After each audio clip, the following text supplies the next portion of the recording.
being outlaws is in our DNA. That's what it is to be American. We're always the rebel opposition.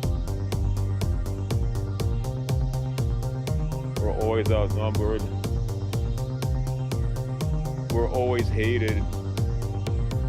We're also feared and respected. I wouldn't have things any other way.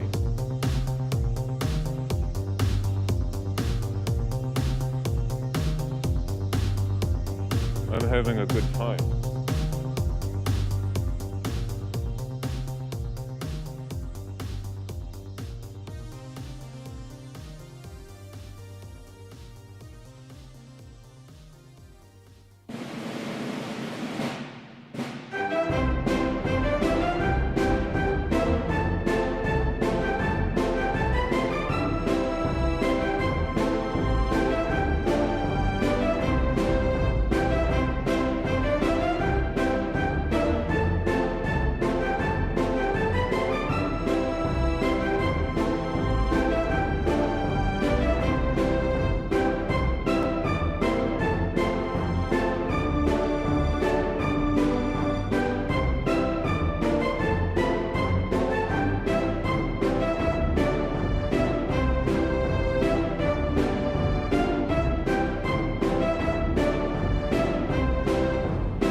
All right, and we're back. Welcome to the Greene Tavern tonight with special guest RedHawk.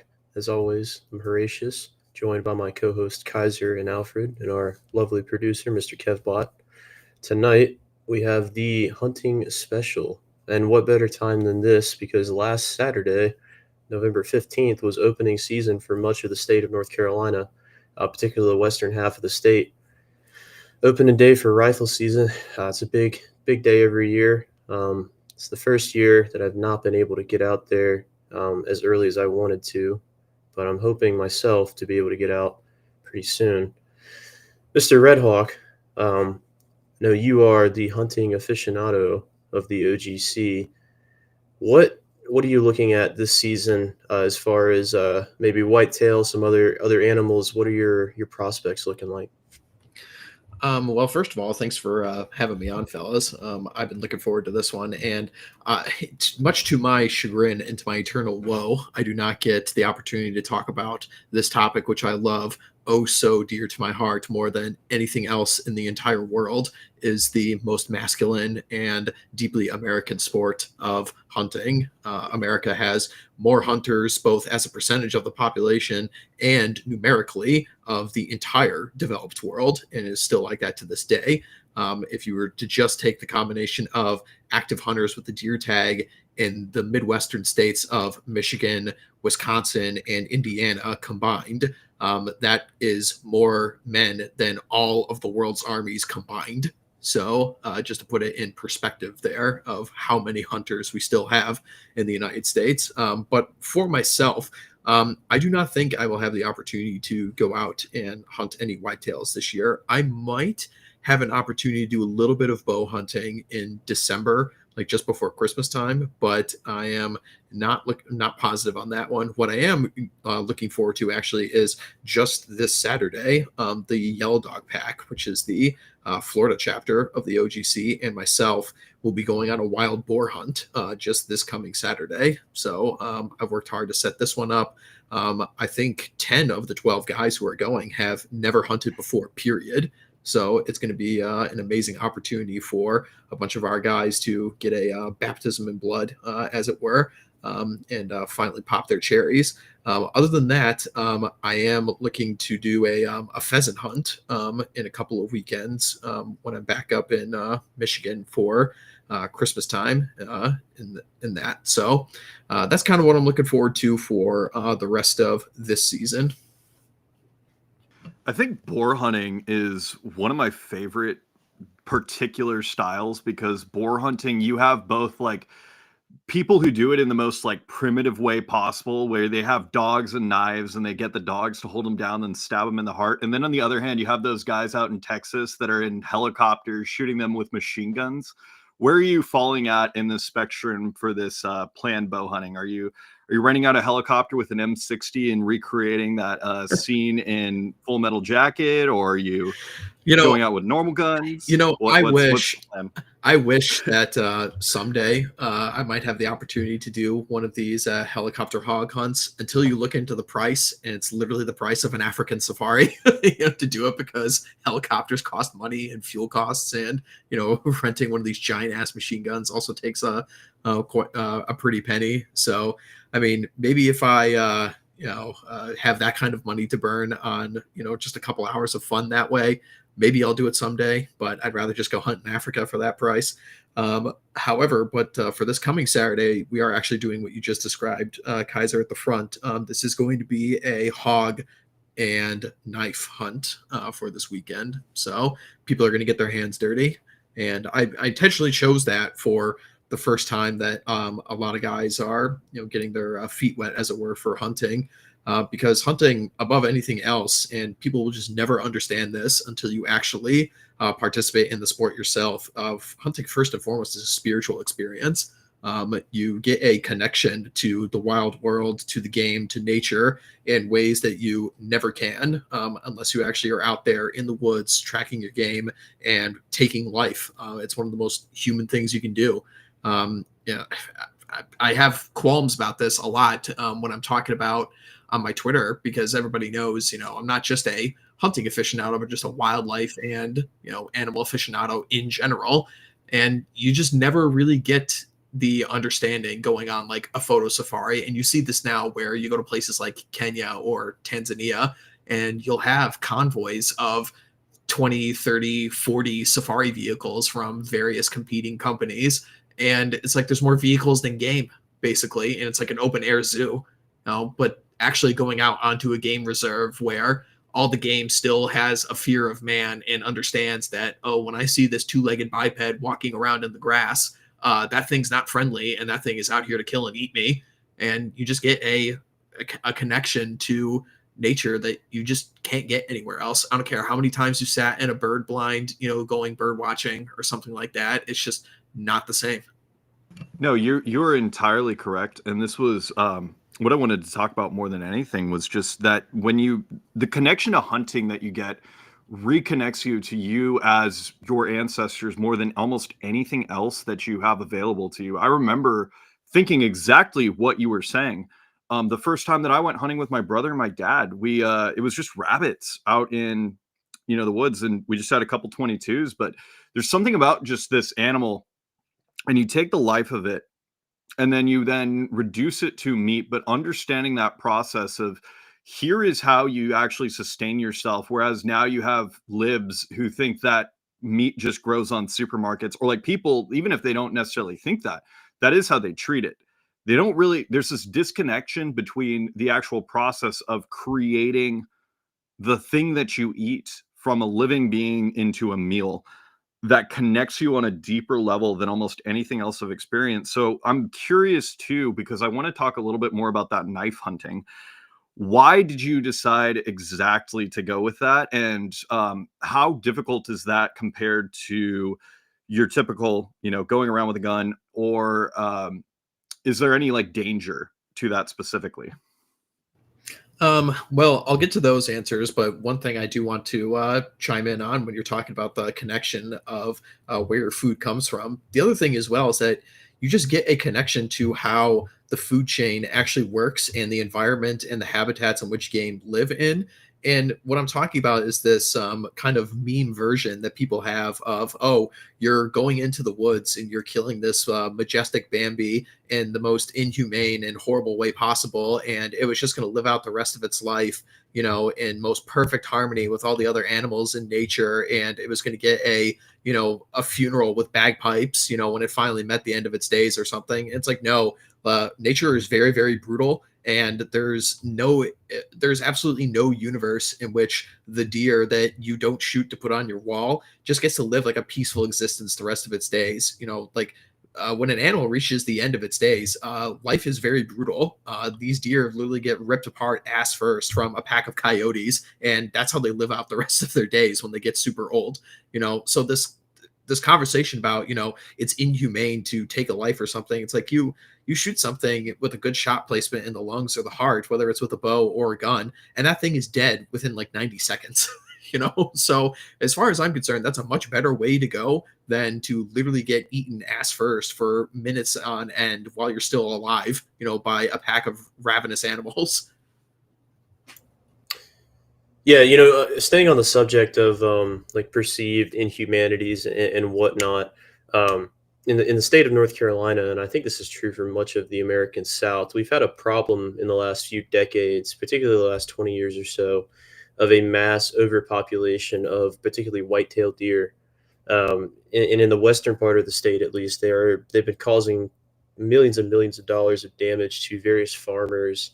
Um, I'll give the example of in the Christmas tree industry, the deer will eat all of our saplings, and unfortunately, due to some other environmentalist or conservationist issues, there's no natural predators, and hunting season keeps getting more and more restricted. So we've had to resort to what in this state we call depredations warrants, wherein we essentially will go out of season. We'll get a warrant from the game warden and the sheriff. You know, like you have a quota for, you know, these properties, go kill a couple hundred.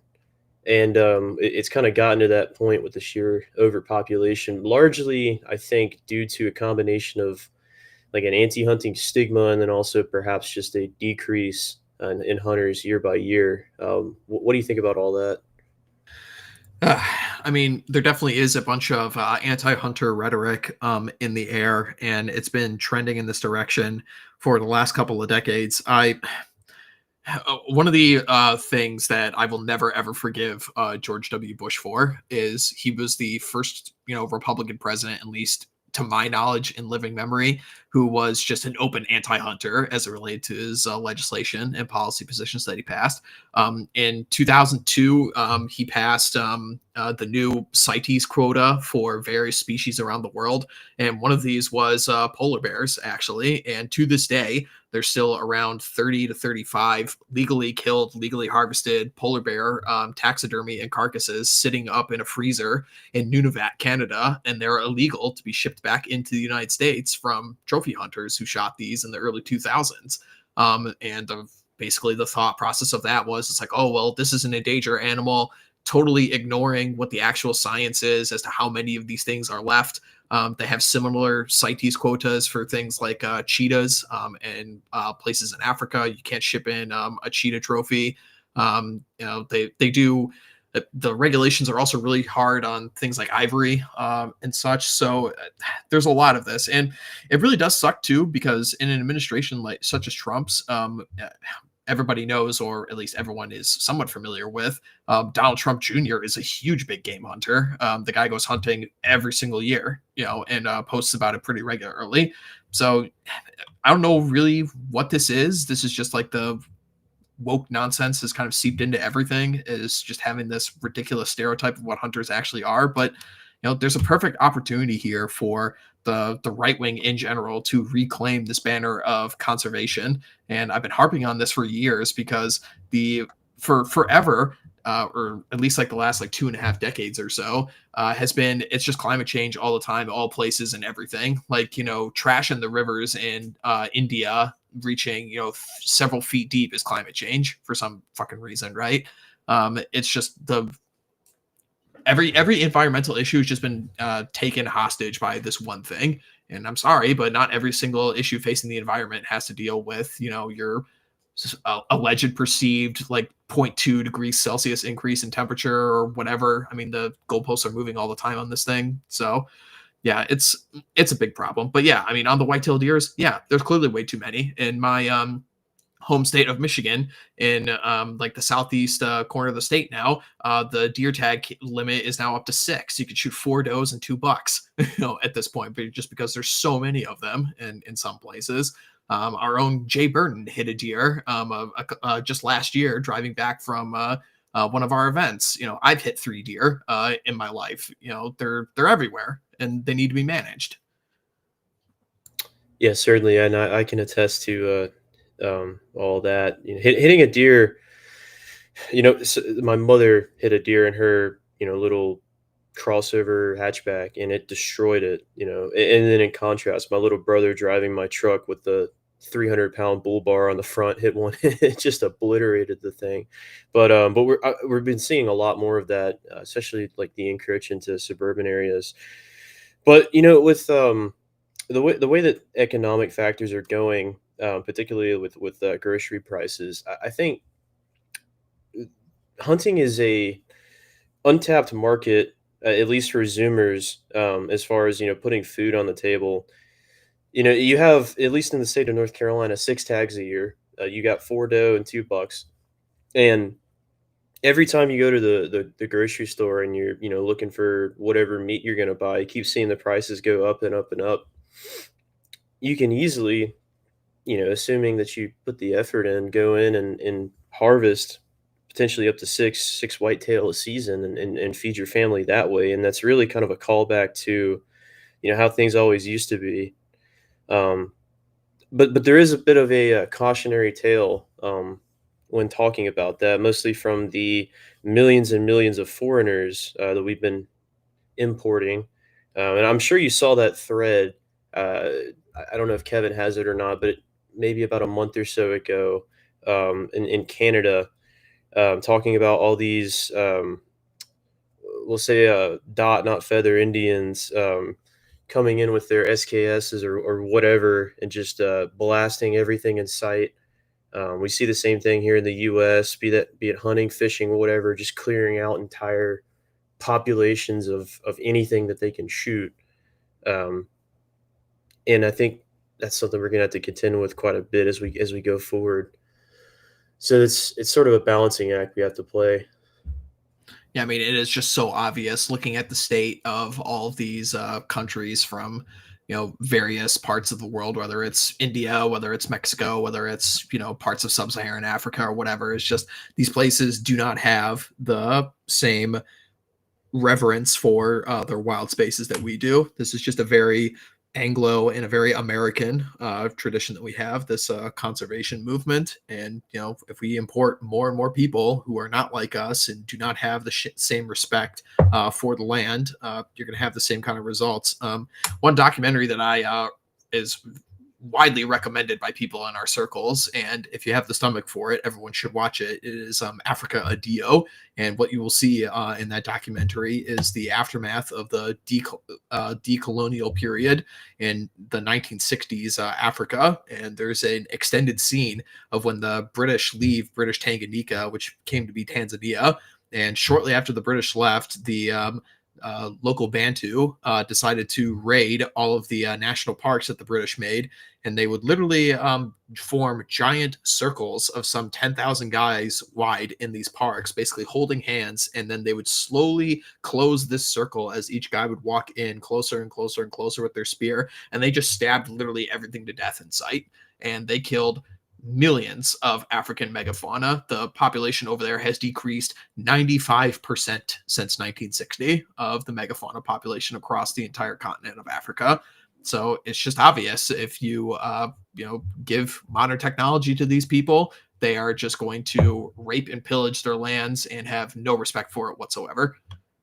That is actually basically identical to what the Indians here did to the buffalo in the 1800s in particular. As soon as they got access to European weapons, the musket in particular, but really especially the horse, we saw those mass depopulations. The way they would hunt, essentially driving herds off cliffs by the hundreds, and of course the leftist indoctrination system will blame all that on the white man, but by and large, these depopulations in the United States were caused by those natives just killing anything that moved, and it's basically the same exact story that you just described in Africa, 100 years before. 100, I mean 100%. It's crazy the narrative that goes on with the Buffalo stuff, and I even see some of our own guys peddle this narrative fairly frequently as well. It just shows you the brain rot that you kind of just all of us just grew up in, and it just infiltrates your mind in a manner of ways that you're just not even aware of sometimes. But I mean, just the argument itself falls immediately flat on its face when you see that, okay, so the only culture in the history of the entire planet that changed from agrarian back to hunter-gatherer was the Plains Indian tribes. And they were only able to do this because they got access to Spanish horses sometime around the early 1500s into, the mid 1500s. Okay. And you mean to tell me that when the first, estimates of how many bison there were in America was around 100 million individuals, sometime around of 1550, and then by the time 1750 runs around, that population is already dropped in half. And then it actually kicks into turbo drive when they get access to these muskets. So now it's not just bows and arrows from horseback. Now it's muskets on horseback. And then by the time that the American West is finally settled, the first man steps over there, Lewis and Clark, in 1803, right? There's around 20 million bison left. And then finally, when the market hunters finally get out there and start doing the famous stuff that you see in all of our history textbooks of people, shooting bison from railroad tracks, right? When they finally finished the Transcontinental Railroad, that stuff wasn't occurring until the 1870s. And then lo and behold, just a few years later is when we made the American bison a protected species and started the conservation program. So the numbers are just literally impossible that people try to throw at the white man for killing 95 million bison in a span of like 50 years. It's just literally impossible. The numbers are just not there. It's on the same level of blood libel as smallpox blankets. Yeah, and it's worth pointing this out too, because their literal method of hunting was primarily to chase a massive herd off of a cliff. And what they tell you about these things, right, is that, oh, well, they used every part of the buffalo. They were super efficient with it. Yeah, they had a use for every part, but for the most part, they left massive piles of rotting corpses at the edges of these cliffs because they could only get so much. It's how we know the cliff hunts occurred in the first place, because they left all the fucking bones there. Exactly. And then even beyond that, right? Like this idea that, oh, only they used every part of the animal. Like, no. For all of like European civilization, we've used every part of it. I mean, like what? Sausage casings are intestines. You make leather out of hides. You use bones for different things to include making stews. Like this is like you eat the organs. It's the idea that the Indian is the only one who does this is something that literally only happens because so few Americans are actively hunting or actively involved in these things. That's why you're able to peddle a lie like this. And so I think we should get back to the hunting, because I could talk about how awful Indians are forever. And so if Alfred, if you wanted to talk just a little bit about North Carolina hunting, as I know you have some experience with that. I was probably a little bit more of it. One of the books growing up reading that really was interesting and stuck with me was Daniel Boone's biography, and a lot of his growing up in the mountains of North Carolina, Tennessee, that area, and just the way to hunt at the time, weeks at a time. A group of guys, sometimes Daniel Boone by himself as well, and would spend the whole time in the woods. They'd kill like 20 or 30 bucks because there's so many of them. Hang them up in trees, and come back when they were finished the hunt. After a few weeks, they'd come back and get all the animals harvested and taken back to where they're going. It's a really good book, and there's quite a few other books about that. I really appreciate that history of North Carolina.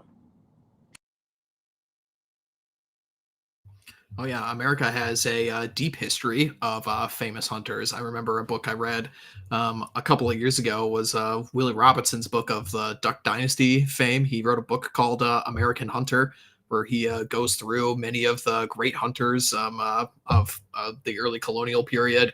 It tells many great folk stories of what it was like for the early fur trappers and the early explorers of the American frontier. But yeah, I mean, one of the major exports of America at our founding was furs and the fur trade. America has a very historic history with hunting. Yeah, certainly. Actually, one of the first American communities to recognize American independence was Boonesboro, Kentucky in 1775, where you have this group of trappers who, set up the fort there at Boonesboro, which is relatively close to modern Louisville, Kentucky. And they, band together and write a declaration in support of the rebellion in Massachusetts at that time.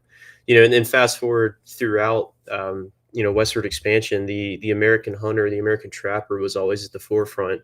Um, a lot of the over mountain men and many others, including George Washington, some of the other founders would take these trips out to the Ohio country, out to Tennessee, Kentucky, to go on these long hunts.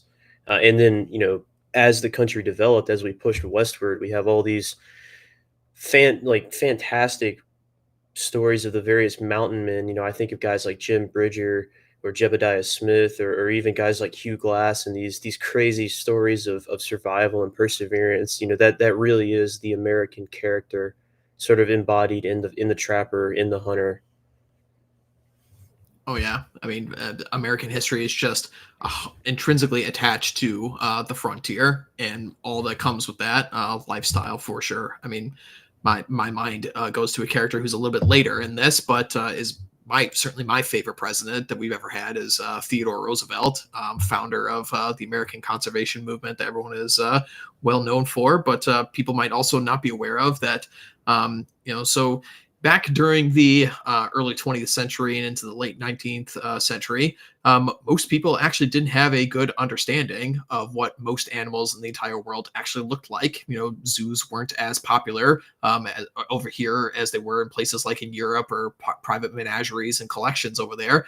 And so in order to get an understanding of what a lot of these animals actually looked like, the art of taxidermy, which had been around for centuries before this, gained quite a bit of popularity. So people would go to natural history museums or exposés, and they would see taxidermied animals, and people could actually get a sense of scale and some understanding of what these animals actually look like. And Theodore Roosevelt himself took part in this when he left his presidency. He went on a 16-month safari throughout much of southern and eastern Africa, and he shot over 14,000 animals on this safari, and many of them were sent back to the United States, and he stocked the entire east coast of the United States museums with his taxidermy. So a little bit of a way for people to get an understanding of what does a rhino actually look like? What does, a lion or a giraffe or a leopard? He's like, well, I'm going to shoot it, and the taxidermy is going to get sent back to the United States, and people can have an understanding of it.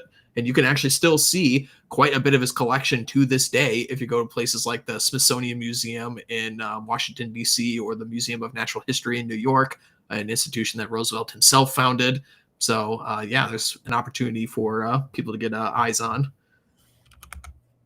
Didn't Roosevelt change the lions in the White House to buffalo? He might have done that. I'd have to look that up again. There's Uh-oh. those in place. Roboting!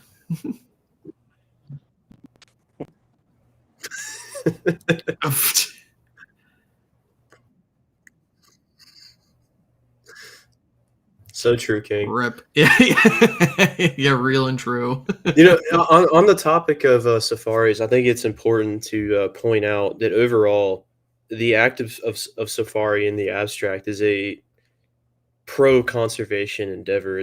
They're almost always a philanthropic endeavor, and they, in contrast to how the Africans will poach animals, the safaris are very pro-nature, very like stewardess of the environment. and they're basically all around goods.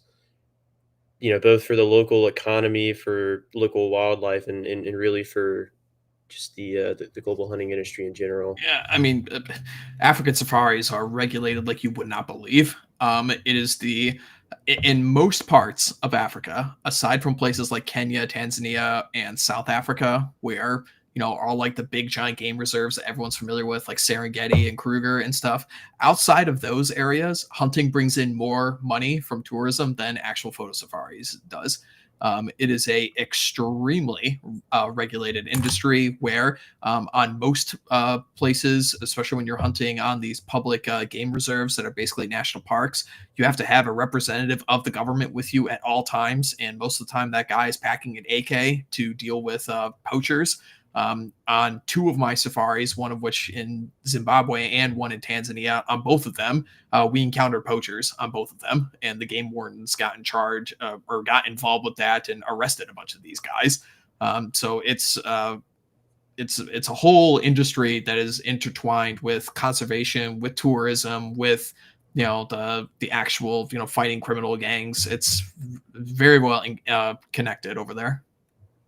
And if I'm not mistaken, don't you still have some like salty old Rhodesians and like South African army guys rolling around as game rangers these days? Oh yeah, there's a bunch. I mean, when I was hunting in Zimbabwe, the PH was a veteran of the Rhodesian War. So that's so cool. I have no idea. I should look this up. I've actually been meaning to reach out to this guy because I haven't spoken to him in maybe like 10 years. I wonder if my PH is still operating out of there. I mean, the PH that PH means professional hunter, so it's like your guide that you have out there basically. I talked to my guide from Tanzania at least like a couple times a year, because in his off season he lives down in Texas, but the rest of the year he's 9 months on. He's in Tanzania or Cameroon guiding hunts, and he's been doing that for over 30 years at this point. But yeah, it's a whole different world out there, man. Curious then, since you have so much experience with this, could you give us your best like particular like hunt or kill or moment of what it was like down in Africa, or just what was the best one that you I would say the best one that I can attest to of my own personal shot and kills from my most recent safari that I went on earlier this year, and this was in South Africa. I'd never hunted in South Africa before this trip. It's something I'd wanted to do because it's a whole different part of the continent. It's a very mountainous area. It's much more rough and rugged terrain. And I wanted to shoot a big southern greater kudu. And I did manage to get one on the safari after many days of tracking and searching and hiking up and down thorn infested mountains, sliding down hills, looking for these things. And I finally got one on the last morning of my hunt. I was literally leaving on the afternoon that day, and just like 6 hours before I was about to get up and drive out of camp, I found one in the morning and put a shot in it at around 315 yards and dropped it. And that was an amazing experience. I would say for other things where I was just a bystander, I wasn't on the hunt. The most harrowing thing has to be Cape buffalo. Those things are by far the scariest of all the big game animals in Africa, by far. Those things kill hunters every single year over there. You read stories about it. Like a year never goes by where some hunter doesn't get killed by Cape buffalo. They're amazingly they're very wily animals, and they really like to stand and fight. And what Cape buffalo tend to do is they like to circle around people. So they'll charge at you, run to your side, and you think it keeps on going, but it actually will circle all the way around and come right up behind you and try and run you over and gore you that way. There's like a never-ending amount of videos you could find. People could just Google this right now, Cape buffalo hunting, and you will see how many shots it actually takes to bring one of these things down. When I was with one and my dad shot one, he had to shoot it 9 times in order for it to go down. And it's not like, these aren't well-placed shots or anything like that. It's not like, you are shooting it in the leg or something, or you're making, awful shots. It's like, no, these things have extremely thick skin. They're really, really tough. They have to deal with lions coming after them and eating them all the time. And they're really big animals, so they take a long time to bleed out. So even if you get a good shot in the lungs or the heart or something, it is still more than capable of closing the gap and running you down. And the other thing about buffalo is that the stereotype for much of Africa is that the entire place kind of looks like the National Geographic documentaries where it's just flat, wide open spaces and there's short grass.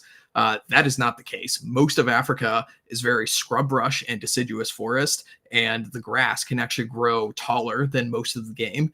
So shooting a shot over 100 yards on a buffalo is extremely rare. Most of the time you have to get within 100 yards just so you actually can see where the thing actually is in the tall grass that they like to hang out in. So even if you do get a good first shot on it, it's going to come for you, and they always do. So it was a harrowing experience. Man, that is awesome. Definitely going to have to host an NGS safari sometime in the future. Yeah. I mean, I definitely recommend it if people have the opportunity. And and it is expensive. Obviously, there's just a whole lot of costs that are involved with it, with, shipping rifles over, with taxidermy, with plane tickets, with just, the price of the safari in general. But if you have the opportunity to, like, I cannot recommend it enough. You should absolutely do it if you're a hunter. Yeah. So kind of circling back to the United States for a bit, we don't really have the traditional safari here, but one thing that we do have in the U.S., especially out west, are these sort of long haul guide hunts. I know Magpul in particular is really famous for doing these every year, among other groups.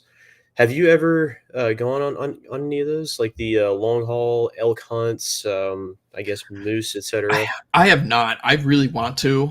It's something that is definitely on my list. I'd like to shoot a really big moose. I'd like to shoot a big elk. I'd like to get involved with some of the sheep hunting, like desert bighorn or Rocky Mountain bighorn, or like some of the stone sheep. Those are some of the toughest hunting in America because the shots are such long distance. It's not uncommon to shoot a sheep at over 300 yards, just because of like the terrain that they live on. You're literally shooting from one mountaintop over to the next one, right? So it's definitely something I want to get into. I haven't had the opportunity to do it yet. In some ways, drawing a tag and hunting in America, even though it is cheaper than an African safari, it's actually you would actually have a higher chance of success rate just going to Africa. What kind of happens over there, just because of the nature of the game. Here in the United States, we have cervids, which are the deer family, and the deer family only have their antlers in the breeding season, which is in the fall. So it's only at most 3 to 4 months a year, and the hunting seasons are even tighter than that. But Africa, they don't have that. They have antelope, and antelope have their antlers all year round. And this is just a result of the climate and the environmental changes over there. So when you have game, because the continent is closer to the equator, they're just basically, they can breed literally all year round, because the weather doesn't go through huge spikes and changes like it does up here, right?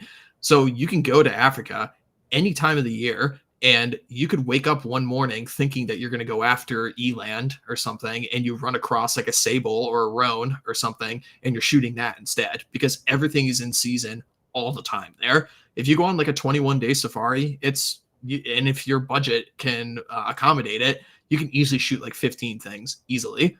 And a lot of them would be huge game animals over there. The abundance is just out of this world compared to what it is in the United States. When a bunch of people over here go their entire lives trying to draw for an elk tag every single year, and maybe they'll get one like once every 10 years, and then you go on like public land and it's really hard to find one of these big elks or something like that. So it can be tough. Yeah, absolutely. To share a personal story of mine, one time I was with family. We were on our farm doing an out of season depredations warrant, and we'd essentially set up to where myself and one other were on top of this ridge, and we had another element that was flushing a herd through a valley, essentially trying to do like an L-shaped ambush. And in the process of waiting for our other element to get set up, my cousin and I were on top of this ridge, and we were, sort of scanning around. This is about 11 p.m. at night, and we were using thermal sights, for this particular engagement, just as part of the depredation warrant, which I can explain later on. But we were scanning the horizon, and out of the blue, I see a large mass standing on two legs about 15 yards away from us in this tree line. And, I sort of indicated to my cousin, I was like, hey, you see that over there? And it ended up being a large, what I assume to be male black bear, sort of standing up on its hind legs about 15 yards away from us, just staring us down. And so we ended up in this Mexican standoff with this bear for a solid several minutes that felt like hours. Eventually it went back on all fours and scurried off, but we got very close to having to deal with a charging bear. So I guess all that to say, have you had any encounters with predators or maybe gone on predator hunts? I was on a hunt for leopards in Tanzania, and it is cats scare me more than any other like predator on the planet easily. I mean, I would much rather fight a bear than I would fight a cat, and mainly the reason is those things are dead quiet. My dad shot a leopard that was 126 pounds, which is huge for a leopard, and this thing crept within 15 to 20 feet of us, because the way you hunt leopards is you have to bait them. You can't just like go randomly walking around the African bush hoping to find something. You'll never find it. The land is just too it's too wide open. There's too many places to hide. It would just be impossible. So typically what you do on these predator safaris is the minimum days that you're allowed to book out is 14 days for a leopard and 21 days for a lion. And the reason they do this is because you want to go and shoot a bunch of fresh plains game beforehand. So this would be things like your antelope species, your impala, your kudu, your eland, zebra, things like that. And that's what you use to bait the trees.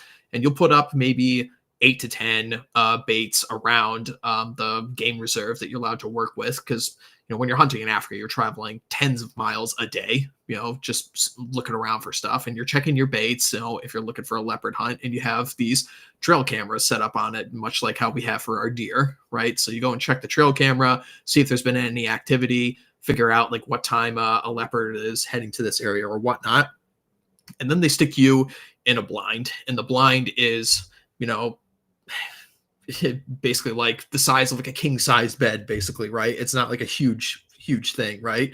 And so you stick 3 guys in there, everybody's got rifles, and everyone is just waiting, motionless, dead quiet, waiting for a leopard to decide to come jump up into the tree, and then you could shoot it, right? And on this particular hunt, this leopard did something abnormal, where they mostly like to come in during dusk and dawn, but this leopard actually liked to feed in the middle of the day, around like noon to 1 o'clock, right? So we get in the blind around 10 o'clock in the morning, and we wait for about 3 hours. And then we start to hear, a little bit of rustling into the grass and into the leaf litter behind us, just a couple yards back. And it just stops. And then around 45 minutes later, we hear a little bit more. What was happening was this leopard was slowly creeping his way towards this bait, and then we could actually see him out of the corner of our eyes pass us by, maybe 15 to 20 yards away, and then he gets up into the tree at around 2:30, 3 o'clock in the afternoon, and then my dad shot it. And that was a very, very scary experience as well, because you just hear this thing behind you, and if it gets wind of you or something, it could easily make a dash for it and have it jump at you before anyone has time to turn around and then open fire and stuff. And again, you can Google stories about this one where guys get that one shot on a leopard when it goes up in the tree, and it's not necessarily the best shot in the world, and the thing goes running for cover in a thicket somewhere, and you got to go and track that thing. And lo and behold, you get close, and that thing has got really good camouflage for a reason, because it has to creep close to its prey. And then it comes flying out of the bushes at people and lands some claws in somebody and starts biting someone. And you can look for videos of this. This is the thing that pisses me off so much about the stereotypes of what it's like hunting in Africa, man. It is It is so unbelievably dangerous compared to hunting in the United States. People just have no idea. They just get this like stereotype of like this Cecil the Lion stuff where like some rich dentist just goes over and basically picks something out of a catalog, like, you know, he's going to the grocery store or something, and it just goes to and shoots it as it's been tied to a tree. It's like, no, dude, you are in the middle of nowhere. You are hours by plane ride to the nearest hospital. There are venomous snakes everywhere. There's dangerous terrain. There's poachers walking around. There's dangerous animals of all kinds, not just the predators, but the actual game itself. I was talking about the buffalo, but you can get ran over by a herd of wildebeest. You know, there's a million and one things that can happen to you out there, and you have to be in good physical shape as well. It's just so far-fetched what people think the like Africa is actually like, dude. All of your talk about the leopard and just how these things act reminded me of why the mountain lion is my personal favorite animal indigenous to the United States, because you can watch these amazing videos of like deer trail cams where like there's just a deer eating deer corn, and then you see this tiny flash of eyes out there, and then in the next second it's sinking its like jaws directly into his jugular, instantly killing this thing. Which even juxtaposes it against what you said earlier, like where coyotes or wolves will like chase these things down. But when you talking about like a big cat and you see how these things operate, it is just instantly flying out, killing this thing as quickly as it can, all on its own. And they'll take down like deer, elk, moose, all of these things. But I say all of this just to preface, there's a very important question that if you're watching and you're not a member of the Nathanael Greene Society and you ever do join, I will ask you this on the interview, and I'm just prefacing this and prepping you for it because it is one of the most important questions that I think you can ask a man, especially if he's joining an organization, which is, what is your favorite American animal, RedHawk? Oh man, this is hard. That's why I ask it. Yeah, because I've got a lot, and they're abnormal ones that most people won't like really think of. I think those are the best ones. Yeah, I think if I was to immediately think of a game animal, I would probably have to pick the American pronghorn, because that is something that it just doesn't exist anywhere else on the planet. It's so weird. Its closest living relative is the giraffe. It's the fastest animal on the planet in a long distance sprint. The cheetah is fastest out of the gate, but the pronghorn is the fastest over a sustained distance. They're kind of shaped like sheep. They run like antelope. They shed their antlers, but they shed it kind of like a glove comes off the top. They don't shed the whole thing like deer antlers do. It's almost like just the outer casing of the antler gets shed every single year, and they never actually lose the entire thing on top of their heads. But they're really just very goofy looking animals. Yeah, there you go. There's one right there. And if you go out into places like Colorado, Wyoming, Western Nebraska, that part of the country, you will see these things just on the side of the highway, sometimes in massive, massive herds. And they're species that's been here since the Ice Age. They're one of the few megafauna animals that survived that Ice Age extinction. But yeah, there really just is nothing else like it, and totally unique to the United States. Even like Canada doesn't have these things. I mean, Canada's got buffalo, but nobody else has got pronghorn. I think that might actually be my favorite answer that I've ever heard to that question. So thank you for that one, RedHawk. Yeah, you're welcome. Yeah, we got a lot of cool stuff here in the States. I mean, just environmentally speaking, America is the only country on the planet with every single biome in it. We got rainforests, we got snow-capped mountains, we got deserts, we got conifer forests, we got deciduous forests, we got swamps. We have literally everything here.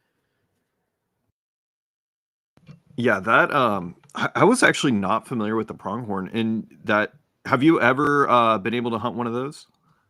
I have not. No, they're difficult to draw for. And at this point in my hunting career, I'm sure a lot of guys like in their 20s can kind of attest to this. Like your 20s is probably the worst time in the world to be a hunter, because you just don't have the time for it, and you don't have the disposable income to go and do it. And so a lot of people get stuck, just like, hunting the white-tailed deer on my friend's property or something. Not that there's anything wrong with that. I mean, you get out and hunt just to do it, right? But kind of at this point in my career, if I'm going to put the time aside for it, I'm just going to go through an outfitter. And if you go through an outfitter, you're going to pay more than if you were to just go to a Dick's Sporting Goods and get like a $30 deer tag, right? But if you go through an outfitter, yeah, you're going to be paying thousands of bucks, but at least you're going to have guaranteed success that you're actually going to have the draw for the tag that what you're looking for. And these guys, they know their area, they know their terrain, they have an understanding of the quota of animals in their area, they know the places to go. And some people might think it's cheating. I tend to disagree because, no matter what advantage you have going for you, the animal wins majority of the time because that's what hunting's all about. So at this point, like if I go, aside from like the strangest of circumstances, I'm just going through an outfitter at this point. I don't have time to be waiting 6 years to eventually draw a tag for something. Yeah, that really is the unfortunate thing with it. Do you think that there's any solution that we could have that would make it easier to hunt without just obliterating the population with our tag system? I mean, it's a tough question, right? I think there is room for discussion about overregulation of things like the DNR in particular places. I know my home state of Michigan has more DNR officers per square mile than any state in the country. And we also have like one of the biggest whitetail deer problems. So my question is, okay, why do you not allow people to use bolt action rifles for deer season when we have such a huge deer problem? It's like you are limited to slug shotguns, you're limited to bows, crossbows, and lever action 45-70s. And that's what you're limited to for hunting deer with guns in the state of Michigan. It's like, why is this allowed? Why can't people just go out with a 30-06 on public land and, blow away a couple of deer? So I think there definitely is some room for that. But I do think in general, the quota system for much of our bigger game animals is probably right in the area that it needs to be in a lot of cases. I will say that there is a huge problem with our predator management, though, especially in a lot of the shitlib states. I mean, people look to places like Colorado right now, and they're having a huge problem with the wolves because, the people in Denver think that, it's a cutesy idea for us to restore the natural ways of the, Colorado wilderness by introducing gray wolves here. It's like, well, as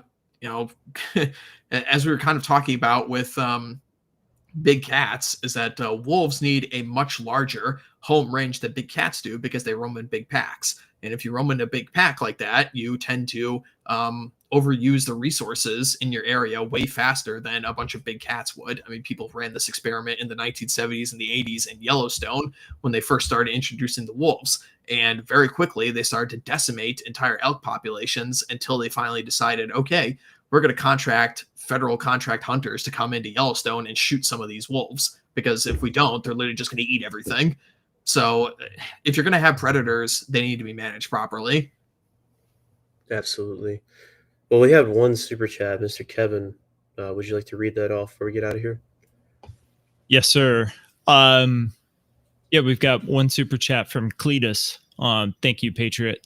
Do you guys have any book recommendations for hunting or outdoorsman tales? I would say you should read Teddy Roosevelt's autobiography first and foremost. I forget the name of it, but I would definitely recommend that. Yeah, there's Teddy Roosevelt has a bunch of hunting books. There's actually, hold on, I'm gonna go to my bookshelf right now and pull one off. Keep talking, fellas. I gotta make sure I get the title of this book right.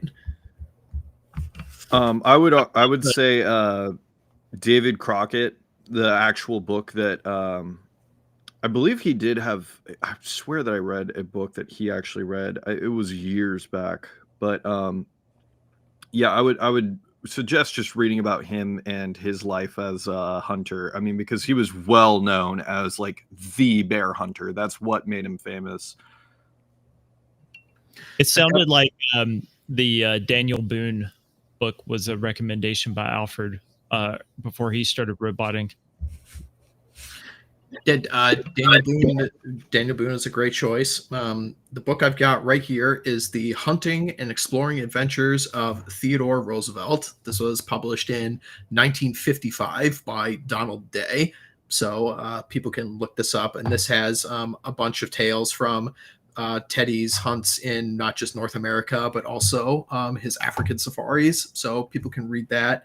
One book series that I will recommend 100% for any big game hunter in Africa or North America is The Perfect Shot by Dr. Kevin Robinson.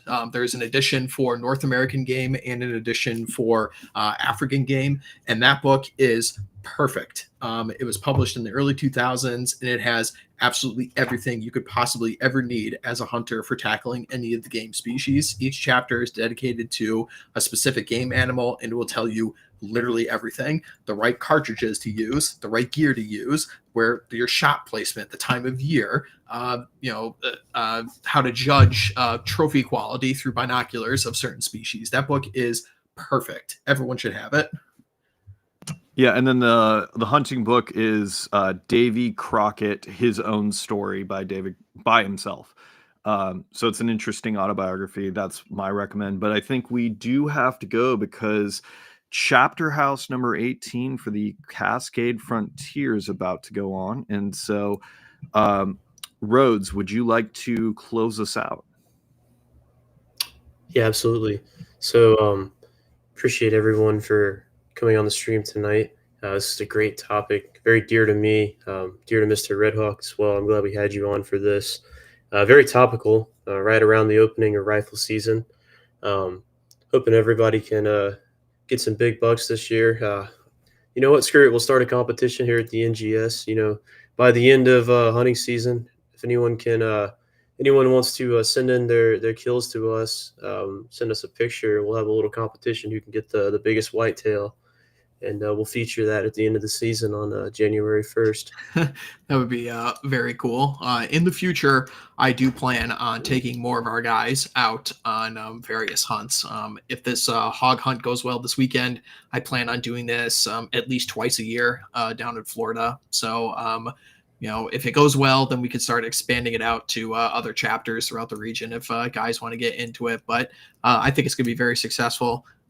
If I may, guys, I will announce something, which is an event going on with the Florida chapter of the OGC. So Absolutely. As I was talking about with my safari I was on earlier this year, I am producing a hunting show that I hope to have completed and out for viewing sometime next year before the next conference, so maybe spring of next year. But episode 1 of this hunting show of my safari is going to be aired at a private screening hosted by the Yellow Dog Pack, and that is going to be on Saturday, December 6th in Tampa Bay, Florida. So if you are an OGC member and you would be interested in attending that event, please reach out to the correct channels and we can get you a ticket for the event. But it's going to be pretty cool. We'll have a night showing off the episode of the show and just hanging out in general, smoking cigars, drinking some booze, having a good old time. So if that's something you're interested in, please do reach out. All right. All Patriots attend. All right. Well, gentlemen, thank you. Thank you for coming on. Thank you, Mr. RedHawk. And Patriots, good night and good hunting.